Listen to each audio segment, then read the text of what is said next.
Boom, boom.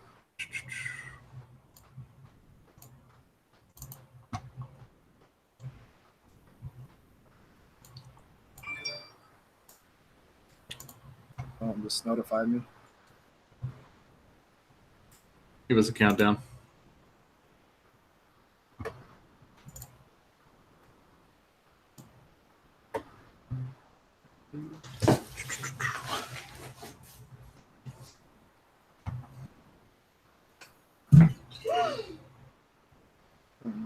So, what happened? My wife tried to pour a bottle of wine out on her computer. Trying to take the cork out with your teeth instead of taking it out like a normal human being. I can't get it out. You should have asked me. I'm busy. Trying to multitask and type and pour wine at the same time.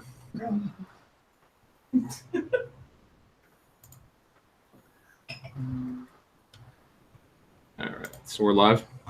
Yep, we're live. Cool. Put it in the groups. So sharing it right now, Michael, in the groups. You want to throw it in yours? Let's see here. Why's mine acting like that for? I have not done this before. Let me see. There you go. I sent you that. That's the link right there to the thing. You made it easy for me. Thank you. Yeah. And also, if you press pause on the video, and then that way you can kind of look at the questions that are being asked. In the chat. I'm sharing it now amid awkward silence.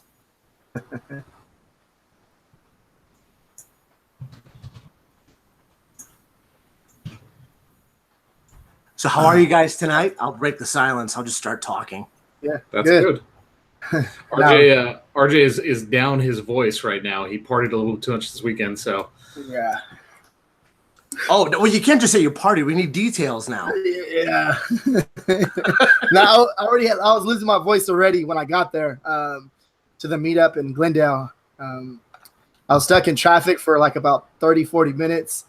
And then I got there. As soon as I got there, we're talking and then it came to me to talk, and I was like, I could barely talk. And I lost my voice. So we did take 6 shots of tequila though. So yeah. Somehow I knew tequila was involved. I just knew it. Had that feeling. yeah. Well, it's good to be with you guys. This is fun.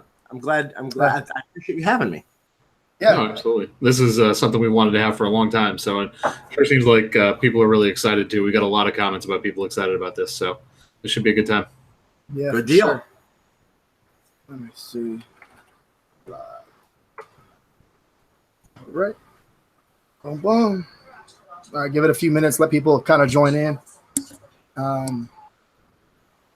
guess that people are saying that the shirt links are going to dogs right now. Oh no. The dogs are back. There's nothing we can do about it, guys. That's on Amazon's side. It's not on us. After this, I'll actually fix the links. I'll fix the links to make them just like the regular things, but it's gonna mess it all up, make it look all. Mm-hmm.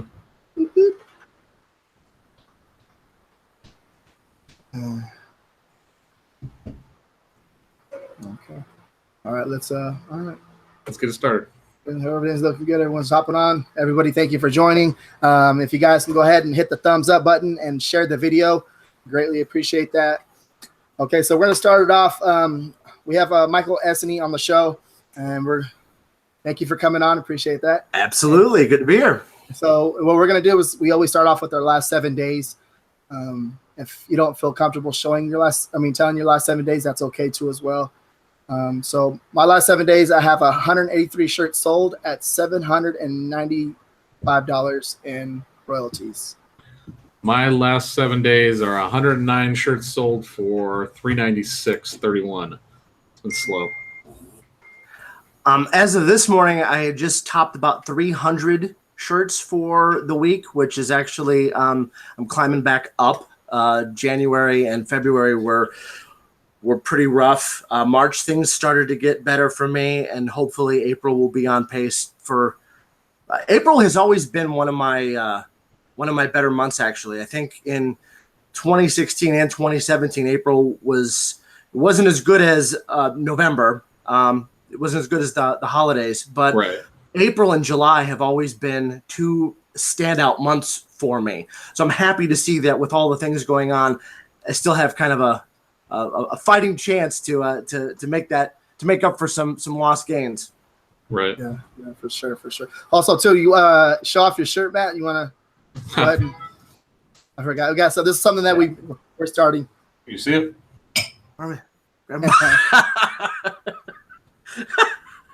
This was part of the shirts that get sent to us by our audience. And here's my shirt. I'm not sure if you guys go. You see it? Where we at? Right there. There we go. It looks backwards on my screen. So it's a taco shirt. Does it? Can you see it?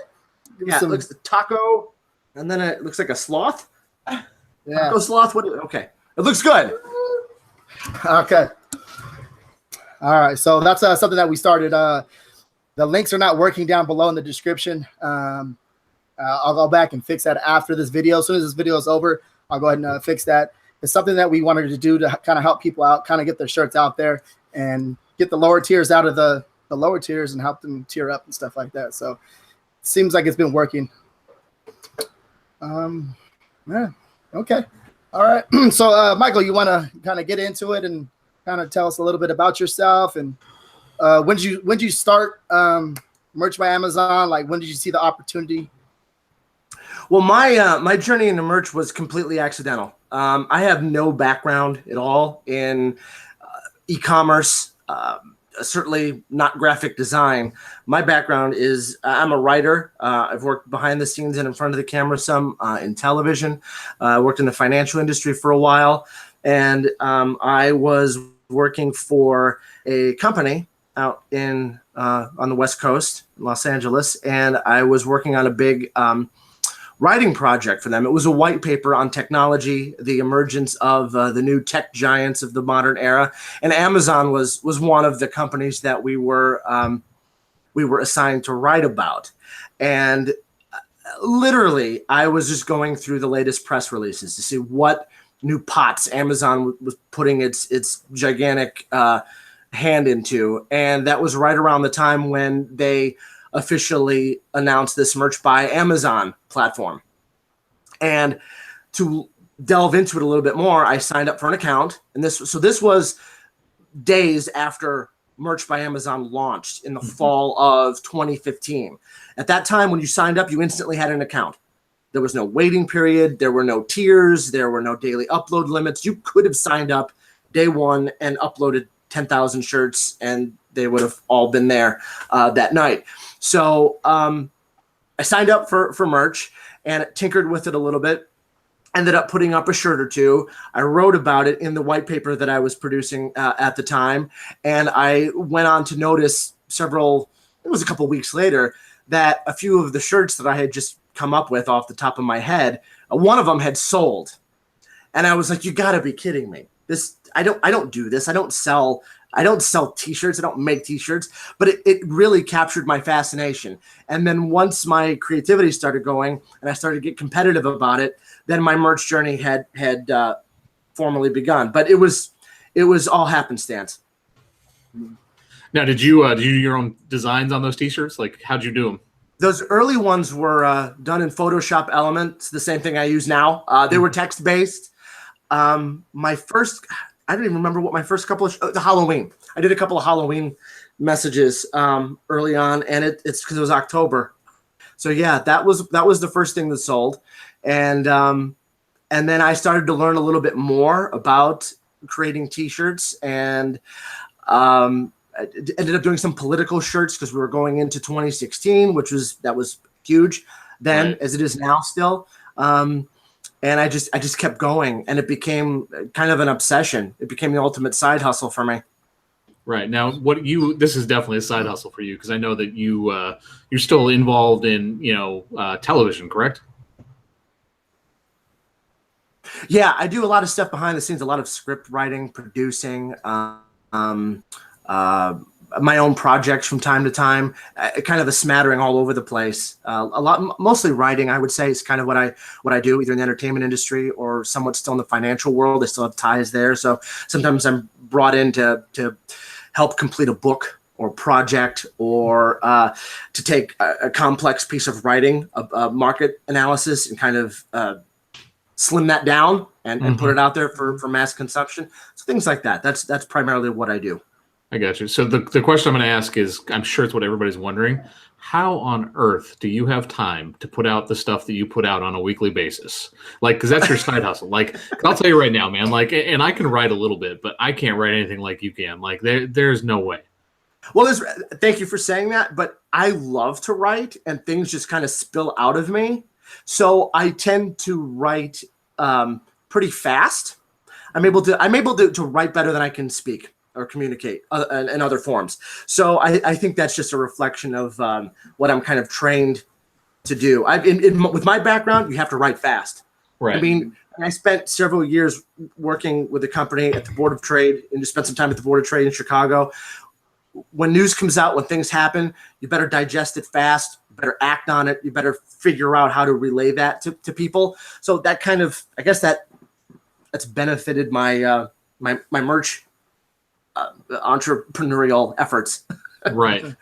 Now, so when you saw the opportunity, right, like at the very beginning, you sold a couple of shirts, when did you actually take the deep dive? Was it like after you saw a couple shirts sell that you're like, all right, I see this is my thing? Or did it still take a little bit of time to get things going? It still took time to get things going because I wasn't really equipped in late 2015 to kind of put other things aside and start working on merch. But it was one of those things that was in my mind to the extent where I wanted to check my dashboard and see if I sold any more. Right. That addiction started. The addiction started. Because as I recall, my very first royalty, I put the shirt up for the suggested retail price of $19.99. And early on, a sale at that price point came with like an $8.60 royalty, I want to say. And I was always looking for that $8. Like, I mean, it was crazy that I was always looking for the next $8 because it was a sign of it was just this competitive thing in me that right. It was I was like stoking a blast furnace at that point. I didn't really get serious about it where I was trying to upload consistently until we had gotten into the new year. Okay. I gotcha. Interesting. Yeah, look, with me, like I'm total opposite. I suck at writing. It's just I don't know. I just mess up a lot with writing. But you're killing it on merch. I mean, that's really all that matters. If you like it, if you're good at it, there's always someone else you can outsource that task to. Yeah, because I talked to Anthony a lot about you, and he's like, just tell me, he's like, have you picked that guy's brain yet? And I was like, no, I haven't got the chance to, but I already know he's smart. I already know. I can just tell just by the information that you're putting out there. And then there's like several different other people that are telling the same thing. Like, yeah, Michael's smart. He's a smart guy. So I just play a smart guy on TV. That's all. Well, if you outsource the smart part, whoever you outsourced it to did a good job. Because it's one of my favorite things is when I get your newsletter on Sunday is just open it up and just kind of give it a quick skim and see what you dropped into it. Like I said, there's so much information. Honestly, a lot of times I don't even really get all the way through it in terms of, the things that we're doing. I just try and pick 3 or 4 really good nuggets, things to go after and target on those. The idea for the newsletter actually comes from my background in the commodities world when I worked spent time at the Board of Trade, because we would the guys that I work with who are the actual traders, they would subscribe to these services where one of them was the Gartman letter. I don't know if you've heard of it. It's Dennis Gartman. He's an analyst. He's always on CNBC.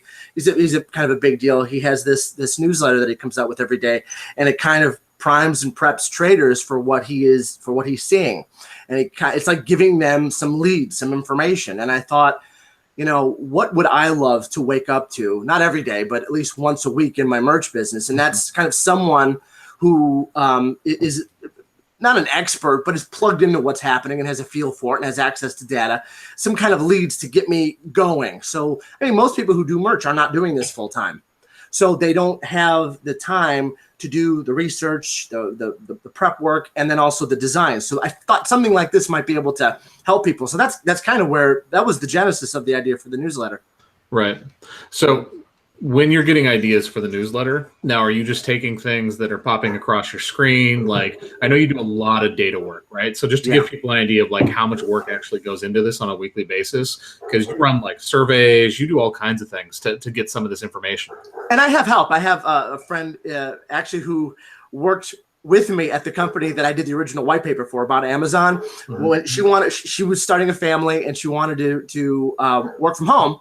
And she reached out to me and she was like, can I do anything with you? And I'm like, well, let's do this. You can help me out a lot with this research. So I have in my mix of sources that I use for the guide, apart from my own account and what I'm seeing just by looking through Merch Informer 24/7.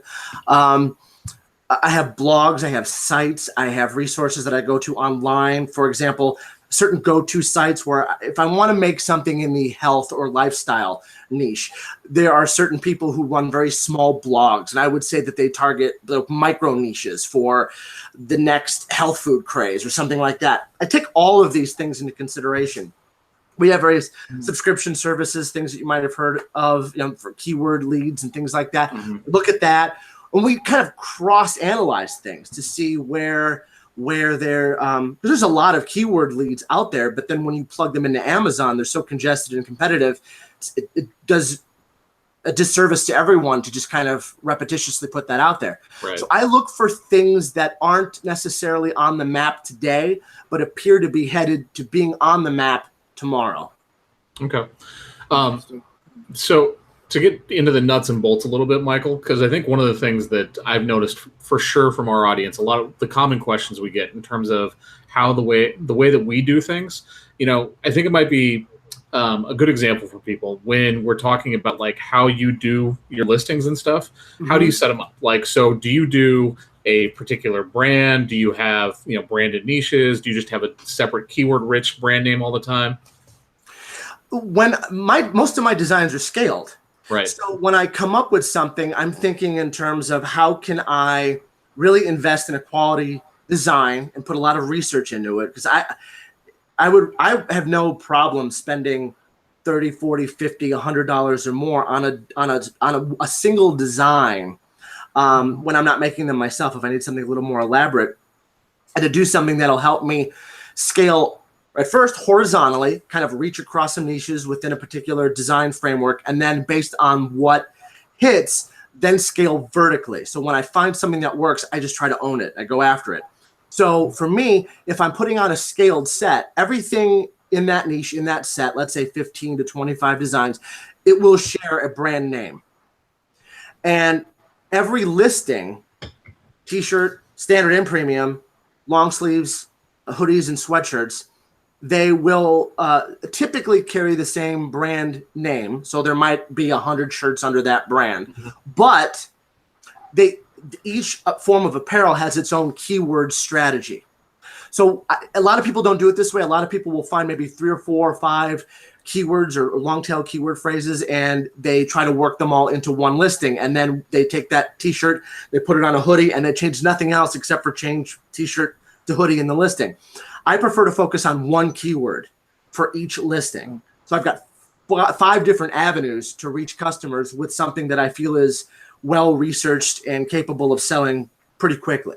Okay, so now going back to that idea right there. So you're basically, you've got 5 different tests out right now, right? Yeah. With different keywords for the items. And they may be something that's more particular for that item, for a long sleeve or whatever. But do you go back and then take that listing and adjust the other listings if you see one starting to take off more than the other? Yes. In fact, I will routinely see the sweatshirt is really sputtering, not doing well at all with that keyword. The T-shirt's selling really, really well. I'll then revise, put the winning keyword from the T-shirt listing onto the sweatshirt, and more often than not, I will see an uptick in sales by finding the winning keyword that way. Right. It doesn't always work that way. Some shirts just don't translate well to sweatshirts. Yeah, I mean, especially if it's a summertime or vacation-related shirt. That's a T-shirt, not a sweatshirt. 100%. Okay. I mean, we just had like 80 sweatshirts fall off that we uploaded right at the beginning of the year because that's right when we got them. So are you still uploading to all 5? Yeah, when I upload to all 5, unless it's like something that just doesn't make any sense for hoodies or sweatshirts. Sure. So what tier are you at to be able to scale a design like that? I'm at tier 6,000 right now. So I have 300 uploads a day. I'm awaiting tier up to 8,000. Now, okay. Now with your pricing strategy, like what do you price that with? My pricing strategy has evolved. I used to be very much $19.99 for everything. Now, this is before we had the hoodies and the sweatshirts. Right. So I'm just talking about t-shirts. I used to be $19.99 for everything. That's I was just kind of stubborn. And then I realized I'm not being competitive enough with the marketplace. If I have a niche that I'm very confident in, and I do some research, and it looks like shirts sell best in the $17.95 range or the $18.95 range, I'd be foolish to think that I'm going to move the market with my design when it's already competitive to get people to pay for a more expensive item. Conversely, there have been times when pricing at $19.99 or $19.95 was too low. I wasn't considering pricing in my overall research efforts. So that's changed. And with regard to t-shirts today, hate to say it, but when we got the new royalty structure mid-January, everything I've uploaded this year after regaining upload permission from the December freeze, I started pricing at $21.95 to $22.99 or $95 on my standard shirts. Those are not selling nearly as well as my 1999s still are. Right. I'm doing okay with hoodies priced at $44.95. I'm doing well with that. I've actually sold a number of hoodies higher than that, like just depending on the niche, obviously. Like if there's not a ton of competition in that spot, and we kind of own the niche in terms of everything that you see right there, I've sold them for $47.99 all day long. Like we sold a number at that price. Yeah, I think it's a mistake to go too low on hoodies. When hoodies are, some people will say, why would anyone pay close to $50 for a hoodie? But in reality, hoodies are like jackets to some people. You wear them all the time. You throw them on over a t-shirt. You go out. It's not asking too much, in my opinion. Right. It's not a t-shirt. It's not comparable. Right. Sure. Yeah. That's some pretty interesting stuff on the keywords and how you do stuff like that. Because I know sometimes when I see like a shirt sell, I have a couple shirts that are selling at $22.99, and I'm trying to figure out like why. But then like I see it has a review, and it's ranked on the front page because of that review. Well, it actually has more than one review. Some of my shirts have like 4 or 5 reviews, and they're all ranked on the front page. So that's something to keep in mind. Like, okay, when you have reviews, when you have like 3 or 4 like reviews, it's like, okay, you're automatically going to rank on the front page. That's what it seems like for the most part. Yeah, so, reviews help enormously. They really do. How about you? How many? Do you have any big reviews on any of your shirts? Like, because I know you have like shirts that have been on the market for a couple of years now. Right? I still have shirts that are selling that were uploaded in early 2016, but I've never to this day really had like a viral hit. I mean, my scaling strategy is high volume, lots of shirts that are capable of selling consistently, but in low numbers. So I know for a fact I have one shirt that has about 15 reviews. Yeah. All of them are 5 or 4 stars. I don't have anything else anywhere near that one with that many reviews. I have a lot of them with 1 or 2 5-star reviews. I have quite a few with 1-star reviews. The shirt smelled horrible, didn't fit well. Yeah. I'm never buying from you again. You can't do anything about that, so you just have to laugh. Those are not the worst though. The worst are the 4-star review that says super soft, comfortable, love this shirt. Like those, nothing pisses me off more than like that force. Like, what are you holding out the 5th star for? It didn't come with popcorn, Matt. Right? Obviously. Yeah, for sure. So that's pretty interesting. You have the account for a long time. Also, how about like takedowns or anything like that, or rejections and like what's your take on that? Like what's your account status? Like how many takedowns do you have? How many rejections do you have? I've had 1 rejection in the last. It's been over a year, and it was a mistake. I combined 2 words that I had no business combining, and it was for something that I wasn't even aware was trademarked. As far as takedowns go, when the bad language thing came around, so this is 16, I believe, summer of 16 when that started happening, I had some shirts that had some 4-letter words on it, and I took down most of them. There were a few that I thought would still be okay to leave up since there was that gray area. And in one email, I had 14 or 15 notice of listing removal. That one email, my heart almost stopped because I thought, I'm a goner. I've got all these removals in one fell swoop. But that was the extent of it, and everything was good after that. Yeah, interesting. Yeah, interesting. Now I know when we talked earlier in the year, Michael, you weren't doing a ton with AMS. Have you started to do anything, or are you still depending primarily on organic traffic? I'm still depending primarily on organic traffic to my own peril. I realize it. I had the best of intentions at the start of the year to scale into AMS pretty heavily. And not just for the benefit of my accountants who, take it for a spin and see what I could do, but my plan was to also incorporate some of my experience into my strategy guide. But at first it became a matter of time. I just didn't have the time to do it like I wanted to do it. And then now, obviously, things are going in a completely different direction with AMS. And so, I don't know. I have a feeling based on what Amazon basically told us in one of the recent surveys that they're working on something that's going to be better than what AMS was for our merch shirts anyway. AMS was never really for merch. We just leveraged it for merch, and some people did really, really well with it. But I have a feeling that what's coming is going to be better. I mean, it's going to be hopefully integrated, so it'll be easier for people to use, I think, because that's the biggest thing, right? Like, there were a lot of little tricks, and it was a kind of a dog and pony show to actually get onto AMS. So that is exciting. So, you speak about depending on organic traffic as you're at your peril, right? So you obviously understand that at the end of the day, we don't control organic traffic, right? Like, the algorithm is the one that controls it. So have you given thought into what you can do to be able to actually drive more traffic to your shirts, to get more eyeballs on your shirts? Because that seems to be the most common question we get right now is like, how do I get people to see my shirts? Well, it's difficult for me because merch is not, it's not my 24/7 pursuit. So if it was, I would probably be building out my brands. I would probably be focusing on social media, creating Pinterest pages, Twitter. I would be doing video on YouTube. I would be doing a lot of things that, frankly, I just can't do in my position today. But it's something I advise others who do print on demand full time to look into. As time goes on, organic is going to be much, much less powerful. In the interim, how I'm compensating for that is, and I could tell you, throughout 16 and 17, I had my primary niches that I scaled heavily into were like the first responders, firefighters, police officers, military. Firefighters, that niche is not working well for me at all anymore. I want to say since I started, that used to be, it's a powerhouse for me. It's down 80%. Police-related apparel for families, for police officers, I should say law enforcement, a broader spectrum. Right. That's still consistently in my top 10 best-selling niches of the week, every week. That I don't think that's ever been not in my top 10.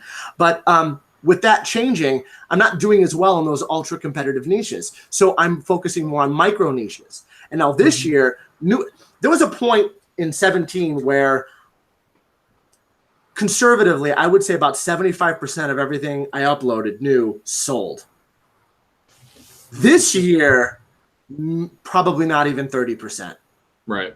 But what in that 30%, what is selling? The weirdest stuff imaginable. The micro niches where there's virtually no competition. That's why I've pivoted my strategy guide more towards offbeat things, because it seems to me, and I can't prove this, but Amazon's algorithm is saying we've got 1 million shirts for this niche over there. We're not going to elevate you to page 1 because, frankly, you're new. You don't deserve that. We've got enough, and your shirt's no different. But over here, you're serving an underserved market of ours, our consumers. Have at it. And that seems to be working for me. So that's what I'm focusing on today. Right. That's what it seems like with the Cinco de Mayo, too. I noticed that, too. Like, I threw up like a – I don't know sure how many shirts I threw up, but I threw up a lot, and they're not selling. I'm just like, man, they were selling like this last year. They were making sales already. And it's just – it's frustrating, but at the same time, you got to take a step back and just analyze stuff like that. Like if you don't see it working, figure out why it's not working and make the best out of the situation and do something better. Right. So you're absolutely right. Yeah, I mean, one of the things I've definitely noticed is so if you look at the drop down on Amazon now, where before you could sort low to high, featured, whatever, they've got a new tab that says suggested. What I've noticed with these suggested is it seems to be basically filtering out a large portion of the results, and that's where Amazon defaults right off the bat. So instead of seeing like the full 6,000 shirts you might see in a niche, you see 400 shirts. So that's kind of part of, speaks to what you're talking about, right? So if you're dealing with a micro niche, there's only maybe 25 to 30 shirts in that niche. You got a really good shot of being able to actually be seen. Yep. It's working. So if it's working for now, roll with it. Right. Let's see. There was someone in there that said a tranny walking a dog. I mean, we joke about your secret niches, RJ. Yeah, right. Oh man. Nah. Okay. Yeah. Also, too, guys. It's Michael's Monday strategy guide is right down below in the description. So if you guys are interested, you want to go into a little bit more detail with how the strategy guide works, Michael. You want to share with everybody? Sure. So it's the Monday strategy guide, but I've been releasing it every Sunday, and it's Sunday evening, and it's basically a week in review for me, what I'm seeing in the market, what I'm experiencing in terms of sales, what my 10 best-selling niches are. And then I go ahead and try and forecast what I think is coming up based on what I'm seeing. Some ideas for you to scale into with your own designs. And then also I try to provide at least 100 keyword leads across dozens of different niches, and I partition them out from t-shirts, long sleeves, hoodies, and sweatshirts. Sometimes you'll see a very congested niche in t-shirts, but then you'll find that there's virtually nothing of a similar variety on hoodies. So that's why I'll go in that direction with it. So I'm kind of doing that legwork, that research. As of this past month, I started a new segment within the guide where I interview a graphic designer, a marketer, someone who sells on merch to try to pick their brain about making better designs or how to write better listings. Neil Lassen was just in our most recent guide.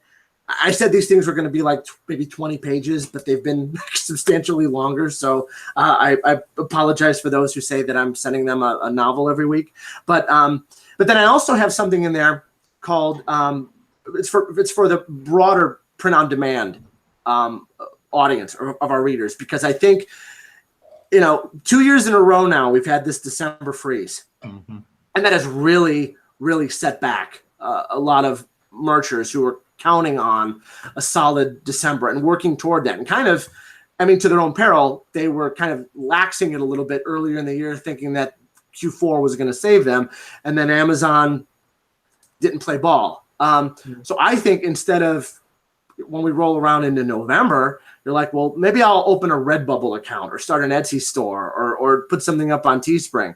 I'm encouraging people to do that now. So in every guide, I advise people to carve out a little bit of time to put something out on another pod platform so that come the end of the year, regardless of what happens with merch, you still have a thriving platform that's been gaining traction throughout the year to sell some design. So I look at what's selling elsewhere, and it isn't just ideal for merch, but it's good for any other print-on-demand platform, and I put some ideas out there as well. So again, I'm saying too much. You're not saying too much. This is why you're here. You're the guest. We want to hear this information. Are you selling on any other pods right now? I only have a Redbubble and a Teespring, which were my hoodies and sweatshirts laboratory prior to Amazon getting them. In fact, prior to January, when we got these other forms of apparel, I'd spent most of 2017 just doing exclusively hoodies and sweatshirts on those other sites, try to figure out what worked. Everything from pricing strategy to what audiences were really wanting from those forms of apparel. But that's it. Those are the only other sites I've used so far. Okay. So what other print-on-demand platforms do you recommend? Like, what's your top 5 or what's your top 3? By all accounts, those who are just killing it right now, not on merch, are going to Etsy. And people are saying so many amazing things about Etsy. I've got some people in my group that are crushing Etsy and struggling at merch with the same exact designs. So I if I'm going to push anybody in any direction, I would probably say Etsy. You have to keep in mind, I hate to say it, I think Teespring is dying I don't think it's going to be around too much longer, so I would be reluctant to advise people to put too much emphasis in that. Redbubble is still good if you want to try out some experimental hipster kind of things. I'm a fan of it, but other than that, I have to say your first priority should probably be Etsy. Okay. Yeah. Okay. So Etsy seems to be really good. I'm continuously making sales on there, but I am not at my full potential. I'm trying to figure out why. I'm not sure why, but I've been testing a lot of stuff and trying to figure out some things. Michael, are you making sales on Etsy? No, I don't even have. I created an Etsy account with someone's link, but I haven't sold anything yet on Etsy. Just haven't had the time to build it out. Yeah. Okay. That's where I would be if I had the time. For sure. So where do you see the future of merch, Michael? In terms of, obviously we're in a little bit of turmoil right now. I would say things are you obviously see it in the groups and everything else. People are struggling to make sales. I think there's a lot of things going on behind the scenes with merch, with them trying out this wrinkle effect and other things. Like, where do you see the future for us now? Within the next, say, 6 months to a year. Well, I think there's a couple things that I want to say about that. The first thing is Amazon tends to not do anything small. I think they have the global domination mindset. So I don't think merch is going to go anywhere. I think they're going to try to gobble up other platforms and grow this and become the be all end all of print on demand. And I think over time, maybe not 6 months, maybe a year, maybe 2 years, maybe 3 years, they're going to have so many products and such a streamlined process that it's going to make us forget all about these times. Does that mean it's going to be easier to succeed on merch and to sell? In some ways, yes. In some ways, no. Can I really separate out those two at this time? No, because I don't really know what to expect other than I'm certain that Amazon is going to grow this and it's going to become much more powerful. A lot of people are having trouble making traction on Amazon today, not just because of all the different moving parts and how some things just aren't really working real well or are confusing on the algorithm side of things or the wrinkle effect or the product supply or all those different factors. I think too many people are chasing the same exact trends and designs, and they look at, here are the top 100 shirts on merch by Amazon right now. Can I do something kind of similar to that? Well, that model that came out of the early days of merch in late 2015, what's selling, modify it a little bit, make it your own and put it back out there, sell it $1 cheaper. That's not the way to go anymore. And I still think a lot of people, even unwittingly, are doing that. I have sellers message me. They're like, I made this design. It's completely original. It's not selling. And I would question them. I would say, I'm going to have to go after you on the originality part. Where did the idea come from? Well, the 95th best-selling shirt right now on merch is this, but look, mine's completely different. And honestly, it's really not. I can just by having looked through what's selling, I knew right where that idea came from. Right. That's a problem. That's a problem. So I would concern myself more with complete, total originality. Make the shirts you need to make, not the shirts you want to make. You really have to challenge yourself creatively to go outside your comfort zone. And if you do that, what I'm seeing is Amazon rewards that.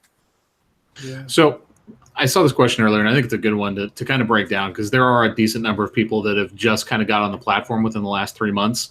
Yeah. And, a lot of, I know how it was when we first started, like, what's a niche? So when you're talking about a micro niche, right? Like, can you give us an example of that?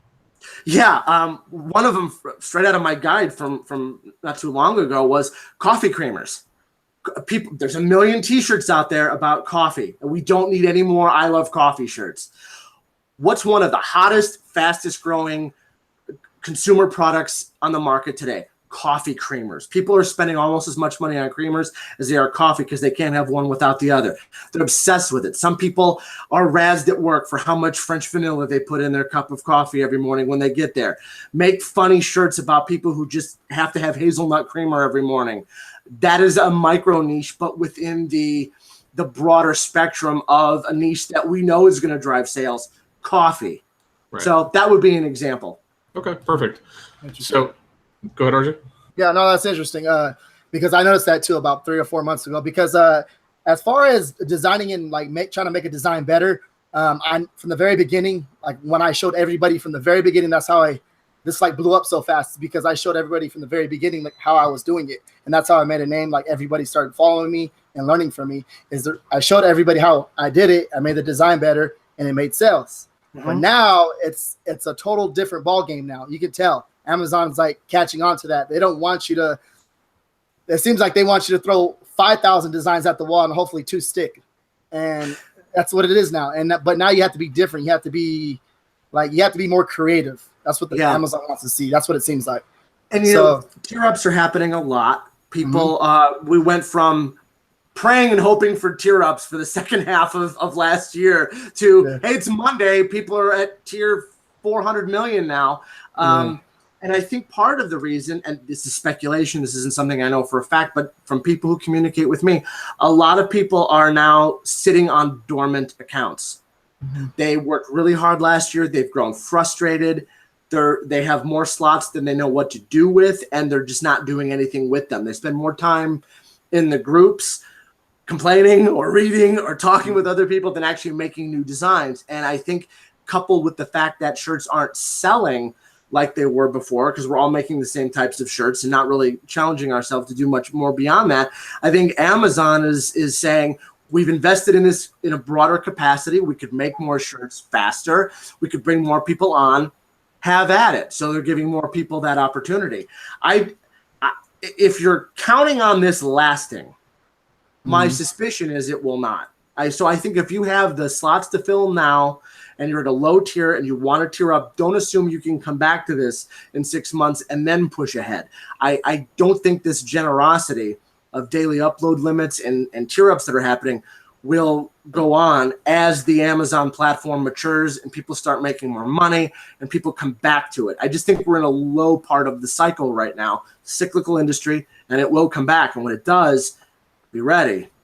Yeah, I mean, so one of the things I've been talking about a lot in private with some other people and everything else is I think that our incentives are a little fucked up right now with Amazon, in the sense that, like, I agree with you. They want better quality designs, right? Like, that's why they've opened up the platform. They're bringing more people on, everything else. And giving us the ability to upload 200 designs a day. In my case, I'm tier 4K. Or RJ, you got what, 500 a day you can upload to? Yeah, 500. 500, right? Like, so there's that incentive to like try and max out your uploads and get as much stuff up as possible. And I feel like a lot of times, I know with us too, like we've been discussing this in the, behind, it's a lot of times our best stuff ain't going up, right? Like we're trying to tier up, we're trying to take advantage of the fact so we open up these slots and everything else later in the year. And obviously there's an argument for that. We want to make sure that we have as many slots as possible when we go into Q4 because it's more things we can sell.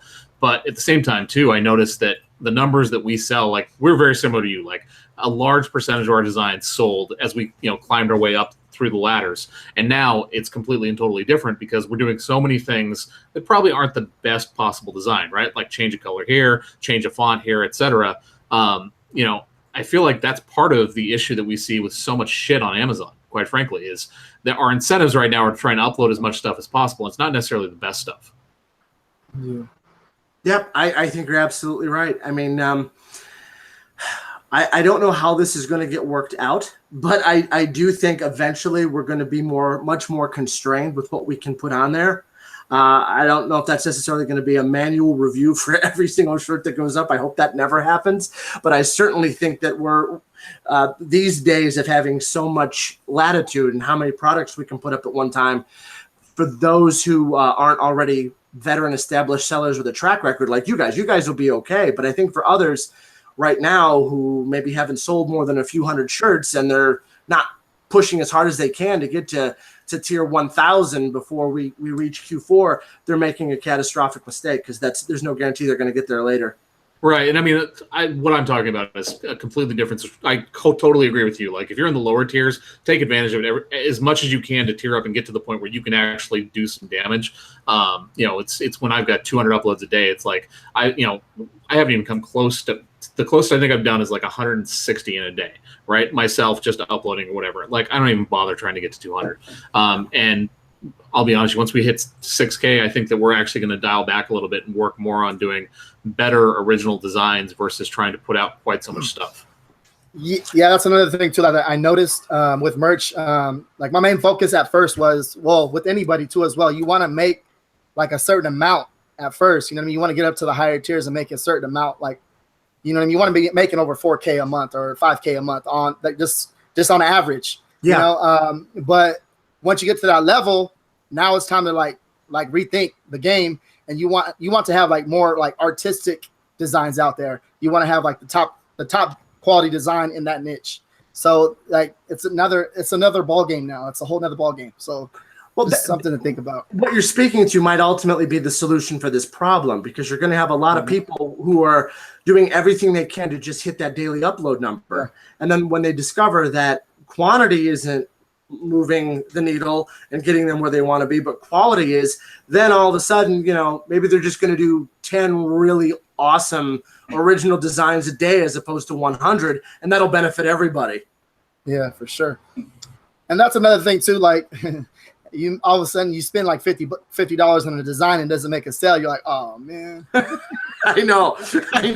It's frustrating when that happens, but it happens to us all.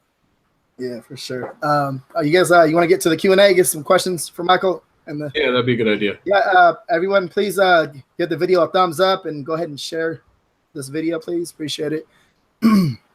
If you had to, so I know that you're not doing it right now, Michael, but you're very plugged in. You do a lot of research. If you had to pick one spot that you would start marketing your shirts, where would that be? Pinterest. Oh. I would go with Pinterest. That's where the buyers are. It's a mid to higher income level demographic. Most of my shirts are sold to women. That's another reason why I would go to Pinterest. It's a very large female audience. So yeah, Pinterest would be my first social media target.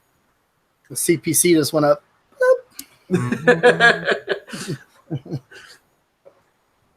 All right, so we're starting to get some questions in here.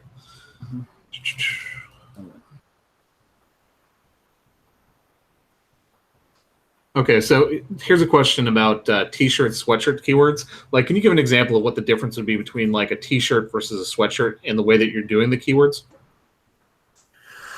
So when I start with a niche that I'm going to be making a design for, before I get to the design phase, I complete a pretty exhaustive research process, and I want to know what market am I targeting and what are the keywords to focus on, because then I have to separate whether or not those keywords are going to go in the messaging of the design or if it's just going to be relegated to the listing itself. So in the course of my research, I might find 3, 4, 5, or 6 really good keywords that I want to focus on.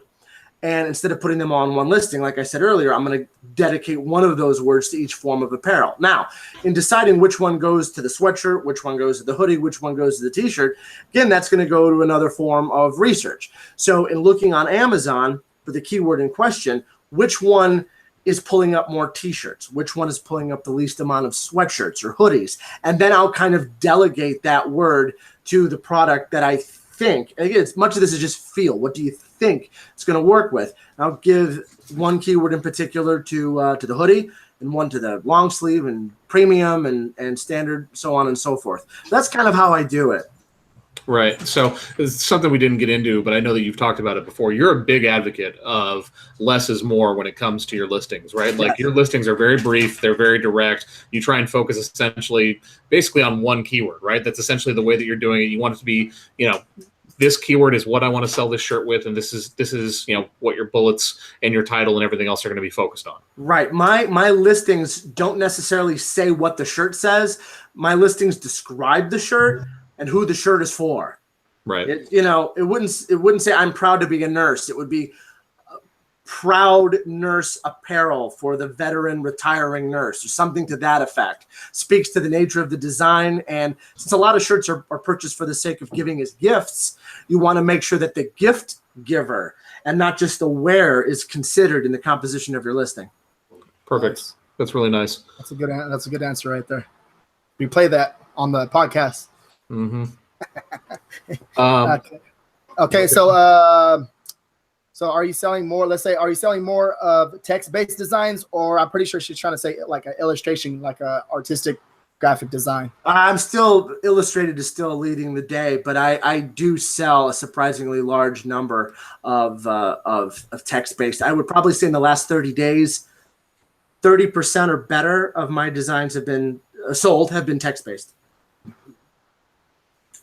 Now, are you doing a lot of the designing yourself? I know that you have Adam. I can never remember his last name. Adam Grabala. Yeah. Yeah, he does all the designs that are beyond my capabilities. I mean, the guy's an actual artist. Anything that's primarily text based, I will do that. I've created so many templates and models and collected so many graphics over the years that I can put together most of the other shirts that I need. He's my go-to guy for something when it really counts.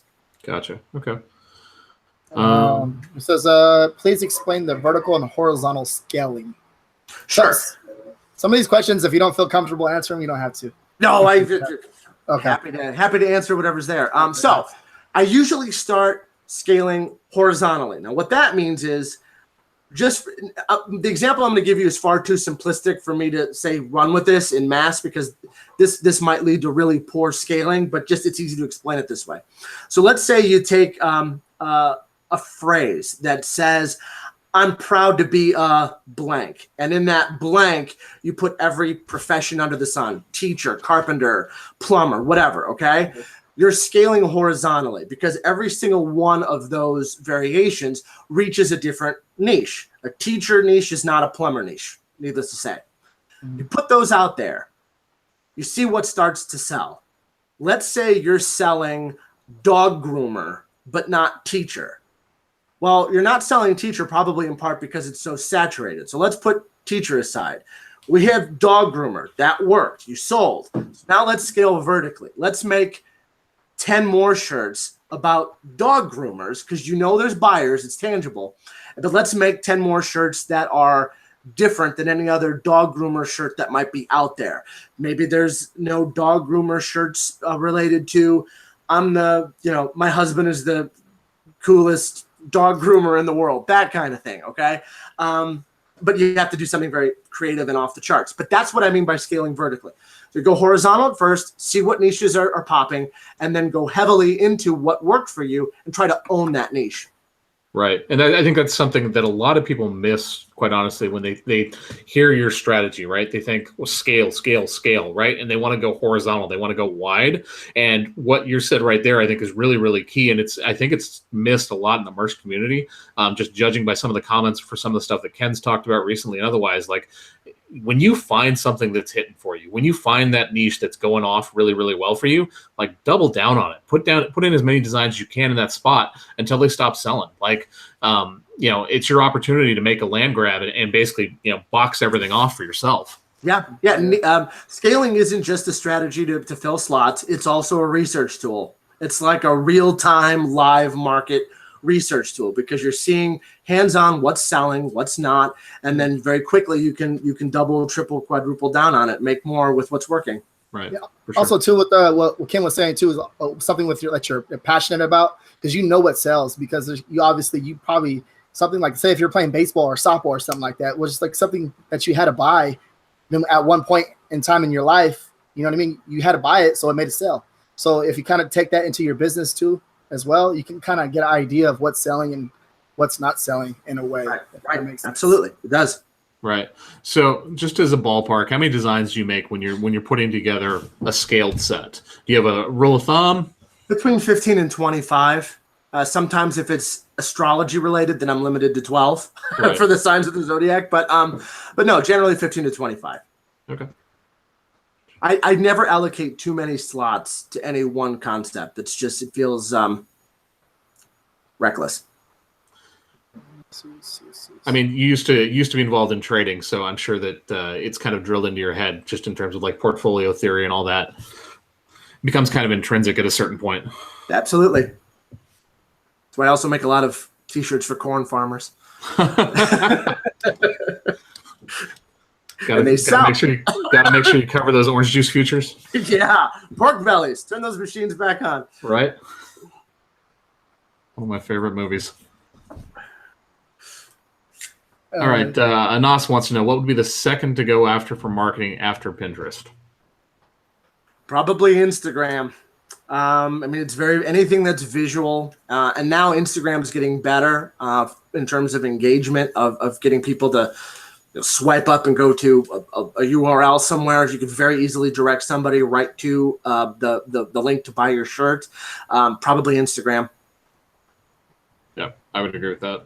Trey just messaged me. He's trying to hunt somebody in the comments because they said something wrong. Uh-oh.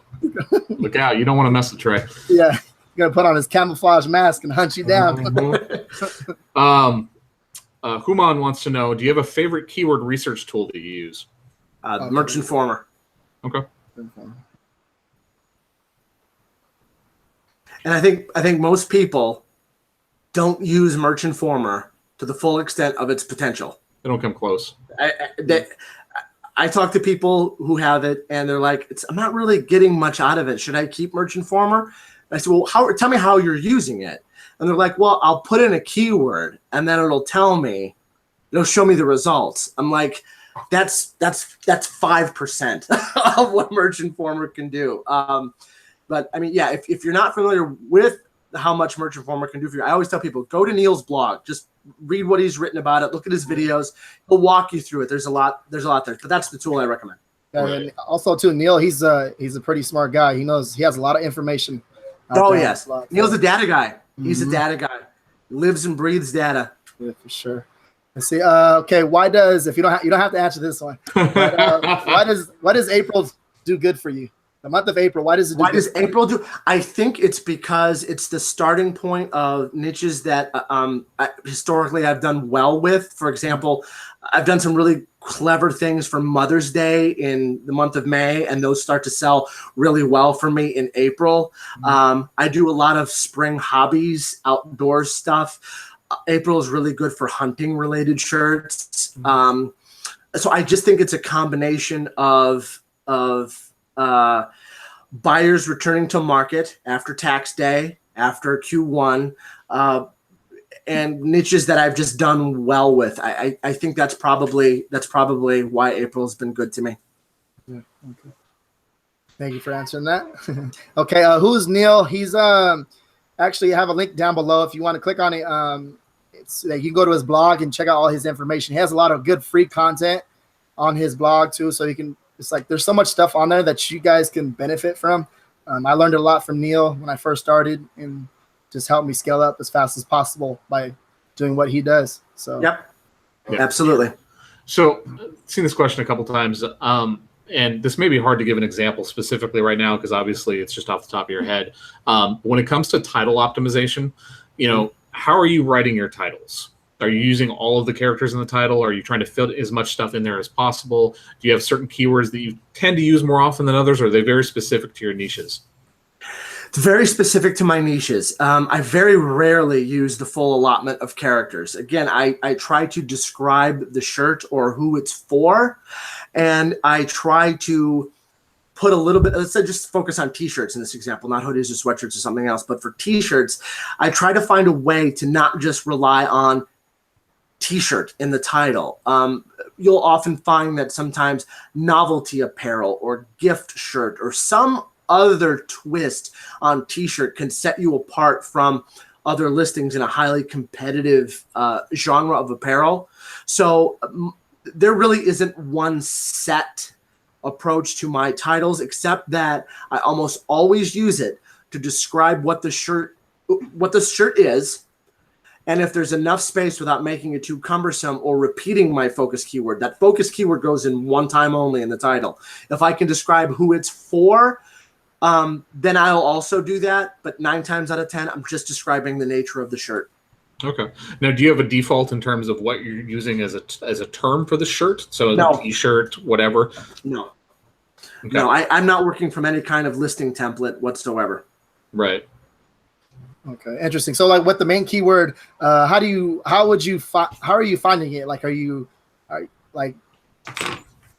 not even sure how I'll go about that. Are you using Merch Informer to actually? Yeah. I mean, I would use the same resources for my listings as I would use in composing the my strategy guide. However, just because a keyword might not be turning up in my research doesn't mean I'm not going to go for it.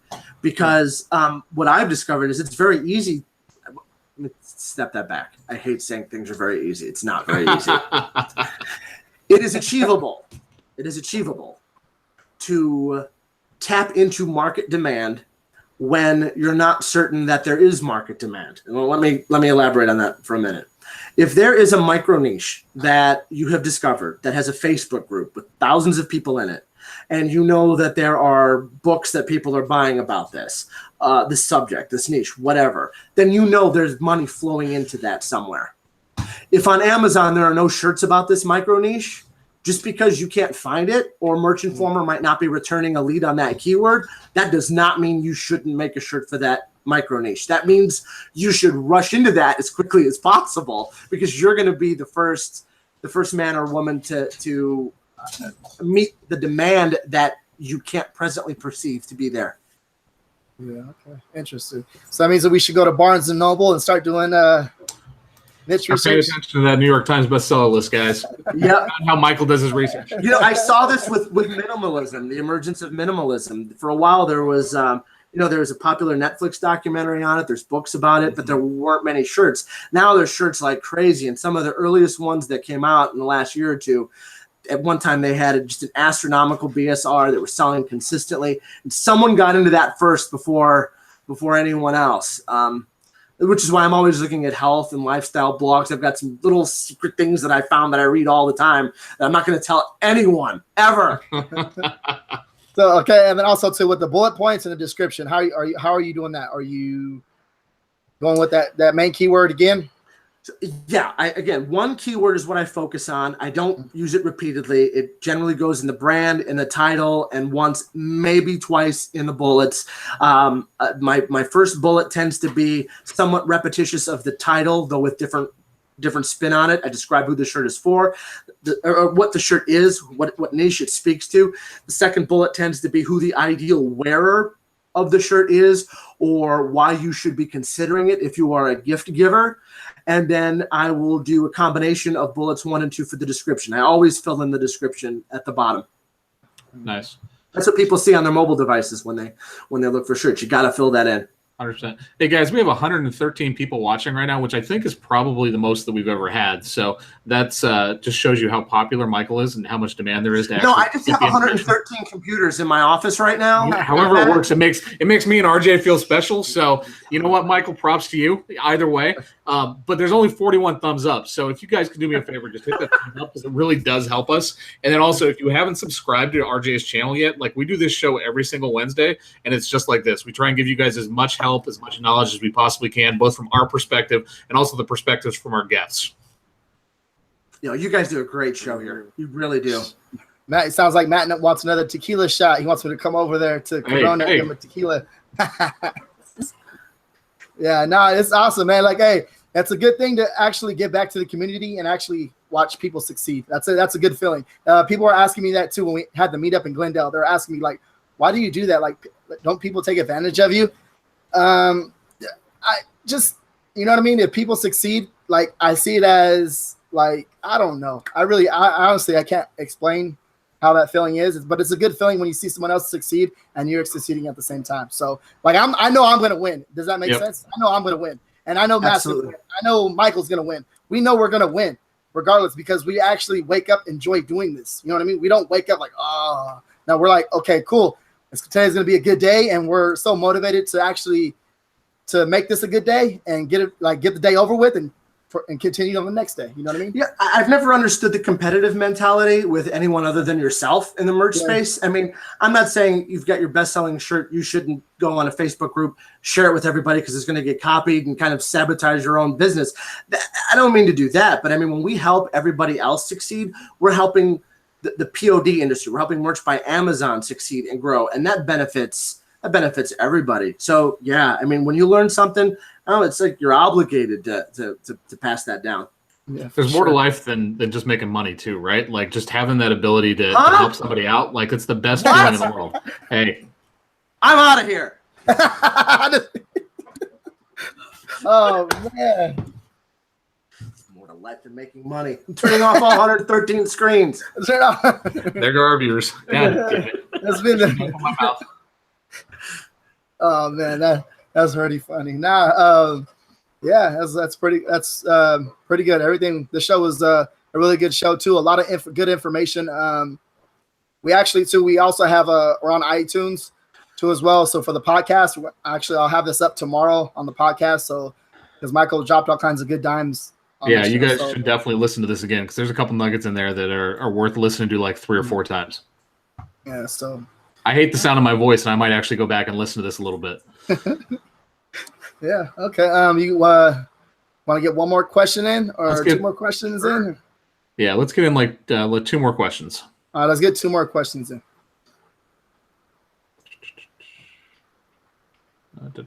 Let's go up a little bit.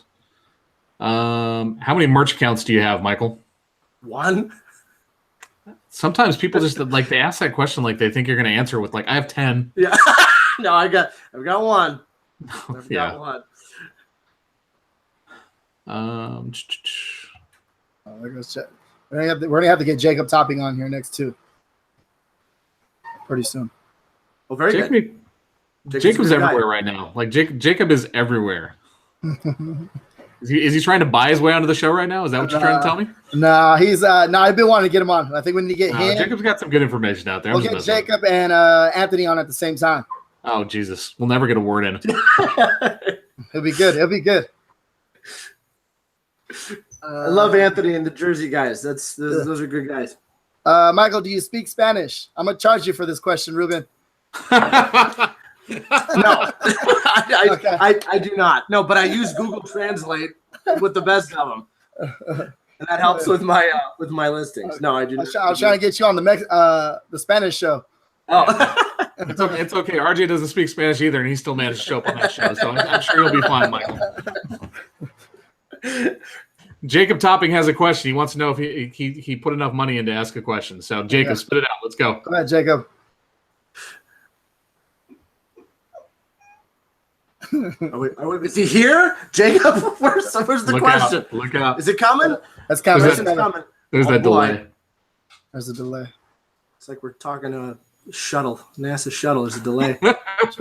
Jacob, Come on, Merch, Jacob. we have a problem. Faster fingers. Type faster. Uh-oh. Here it comes. Oh, no, I think he's probably messing with us now. Oh, no. Oh, he doesn't have a well. question. We're gonna be here for like 3 Jacob, you're hours. just wasting our time.